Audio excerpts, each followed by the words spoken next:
I actually saw you this week at the Marrakesh Film Festival. Right now we're at the Red Sea International Film Festival. So I just wanted to get a really, really quick idea of what the Marrakesh experience was for you, and relaying a little bit your personal experience with other people. Yeah, living in Morocco, for us, Marrakesh Film Festival is a great place because it brings people from all around the world in our country, but not only for fame, but really for the Atlas Development the Atlas Development Workshop is great because you have this idea and you can meet people and you make your project happen. And what happened with me actually many years ago, way before like Animalia has popped up, I was a young filmmaker and I've been at Marrakesh. Yes. And it was so, those people, those professionals are really eager to meet our director. So it was really nice to, have those connections that you couldn't have, if you were abroad. So I met Amin Bouafa, my composer, that composed for me now. I met different producer. And 6 months after I did So What If the Gods Die. So at that time I haven't made So What If the Gods Die, I was just, and this place is amazing for that, for building connection and future creative collaborations, because the score for this film, for Animalia, is amazing. Yeah. So it's nice that you had those connective tissues then. It's not only about financing. Of course, it's really important, but it's about finding also editor. You can you have those amazing editor, DOP, and they are completely accessible. They really want meet the next generation.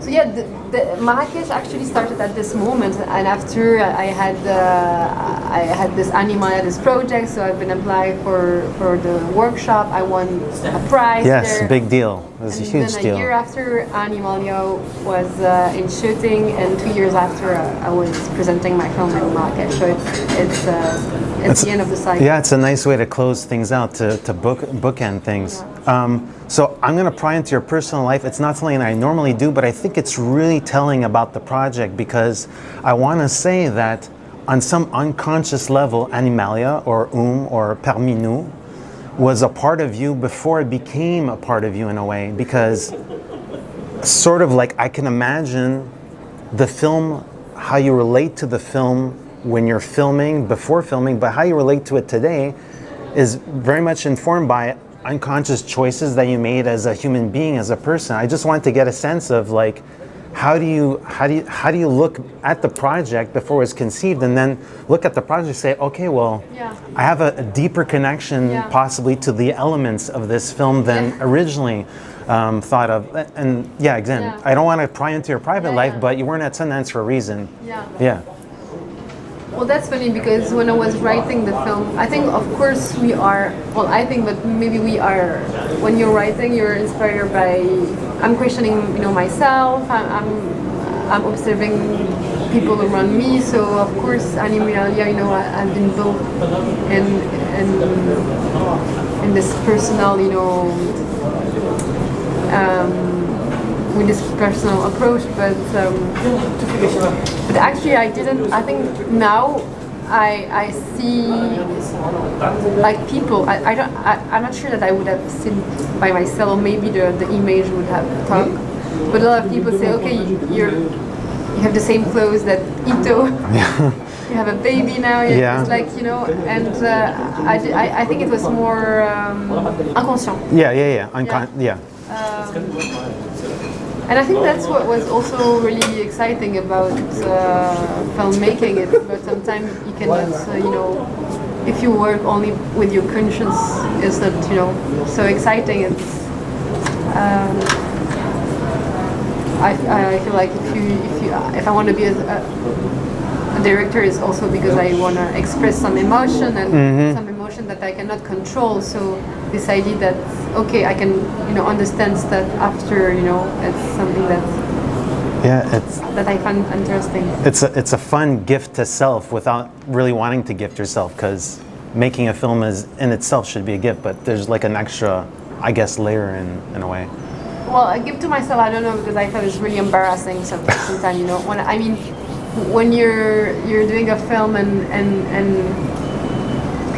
you know, you win a film festival, you're a film critic, you're always judged by your work. And when you're working on sometimes, you know, deep questionment, deep you know, situation that you have been living in your life, you're naked in front of people who know you. And like, you know, in Marrakesh, like all my family, my friends showed this movie, so it was like really embarrassing sometimes. But because I don't know, but yeah, sometimes they inspire me, so I was like, oh my god, they will see that I was inspired by them, and I think that, yeah. So what if the goats die? I don't want to say the texts are familiar, but there is a dialogue that's being spoken between your feature and the short. How did the short inform you on the choices that you wanted to make with the feature? There are a couple of scenes that you feel that physically they sort of like replicate each other or mirror each other, but I definitely know that the short was not a proof of concept. It doesn't feel that way to me. I think that I had an idea of doing a feature film. It was not Animalia, but it was maybe So What If the Ghost Die, and more, you know, those characters were in a feature project. But it was really complicated at that time because I hadn't do anything, and I think that the concept was now it's really trendy, you know, to make some genre movie, but you know, it was really hard, you know, to convince people, you know, just to believe in me and the universe without doing anything. So I had my production company in Morocco, and I tried to give an input to make this project happen. So I changed the character, I took them, and I built a short film. But I didn't want to make after a feature with the same character. I felt a bit. I was living in Morocco, you know, abroad, you know, this really in this bourgeoisie, French, and yeah, because sometimes with So What If the Ghost Die, what I did, you know, completely like with a lot of, you know, naivete. Some people took it in a way that I didn't like it, you know, this really orientalist image of shepherd. Okay. And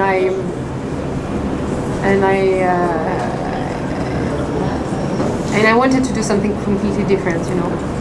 So the echo chamber was different for me. I didn't respond to it that way, but that's interesting that you did get that response. Yeah, and yeah. So, but actually, it's the same.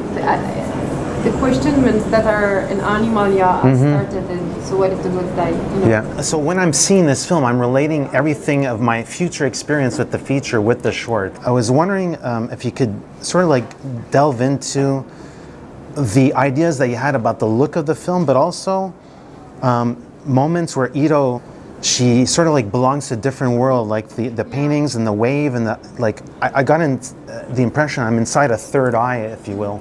So I just wanted to get a sense of what that dialogue was with your cinematographer. Yeah, well, it was really interesting because he is a very concrete, you know, filmmaker person. He's a really concrete person, and he is not into, you know,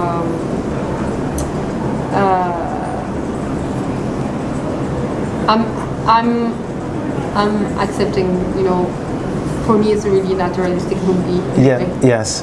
You know, and I accept all the VFX, the supernatural element in the film. For me, you know, I really wanted to make it grounded, but not in this. You know, it's because, you know, for me, it's kind of the reality. You know, it's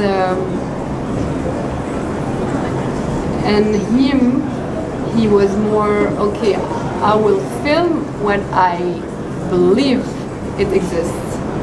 So it was always, and really interesting because it was always about,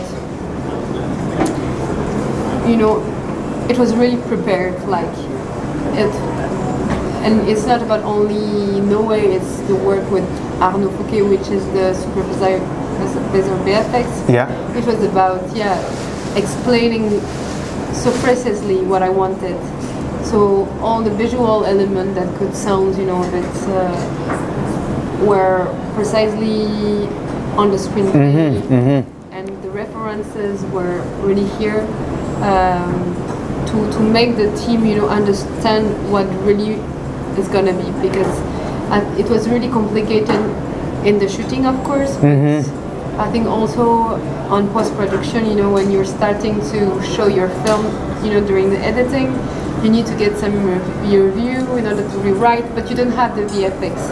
And it's really hard this period, because everyone say, oh, I know how it is, you know, to watch work in progress. Yeah, with the little card that says. Yeah, but actually no one does, because it's, I think the sound, the music, and even the VFX are so important in that film that I think it's a collaboration between the supervisor VFX, Noé, the sound designer. It's, you know, everything is connected. When I'm engaging with your film, I'm thinking of other film references. I'm thinking of Melancholia. I'm thinking of some of Denis Villeneuve's texts. What were sort of some reference points for you outside of cinema? I feel as if being in Morocco or being Moroccan, you have access to a whole bunch of different influences and sources. So I imagine for you, it goes well beyond cinema. So was there things outside of? Yeah, well, of course, there's those, you know, some science fiction movies, Tarkovsky movies. I think those movies were really mystical, but they were science fiction, and this type of cinema really inspired me as a human being. So, but yes, of course, there were different type of things. I read a lot of books of philosophical books from, I think, all around the world, not only Moroccan books. There were the Sufi, there were this idea of birds, some quote of the film are from, you know, some spiritual books. But what I felt when I was reading those books is that even if you're Taoist or, you know, Sufi, or, you know, even in Greenland, they are talking about the same thing, you know, and I think that builds also Animalia and this idea of reconnection, you know, because it's a bit naive, but I think Animalia is a really optimistic story at the end. It's naive, but actually we're completely, you know, we're doing cinema, but we're living in a world that is completely, you know, destroyed. Yes, we need this. We need text like this. Yeah. I'll end with a final question. I don't necessarily want to know what you're working on, if there's a title, whatever, but what are some of the themes that you're thinking of as a human being, as an individual, or things that you want to express or put out there? What are, like, where's your head at right now? Well, I'm working on, I love TV series, and I'm working on a project like the Leila Slimani adaptation. Okay. The Country of Other, and it's really nourishing for me because, you know, I can, you know, really, I'm only director, and I'm working with Yoko Grossman, you know, the director of Compartment 6. Yes, the Finnish filmmaker. Yeah, but I'm eating it. It's fine. The Compartment Number 6 director. Yeah. I'm working with the Compartment Number 6 director on this adaptation, and it's really great, you know, to have this, you know, talented director to work with, and not be only focused on your project, because I feel like. No, he's a great screenwriter too. Yeah. He's a great screenwriter, but a great human being, and work with. As a director, you always work with your producer, but working with other directors is something that's great, because we are being put always in film festival where people want us to be in competition, but, you know, if we love cinema, there's no competition, there's just different voices. And working, you know, with director, making a film project, it's something that is really exciting. Oh, that's so cool. Yeah. Oh, I'm happy to hear that. Yeah. Thank you, shukran, for your time. Thank you. Hey, this is Eric from IONCINEMA.com. If you want to support us, subscribe below. For more reviews, interviews, film festival coverage from Sundance, Cannes, Toronto, you want to check out these guys on this side.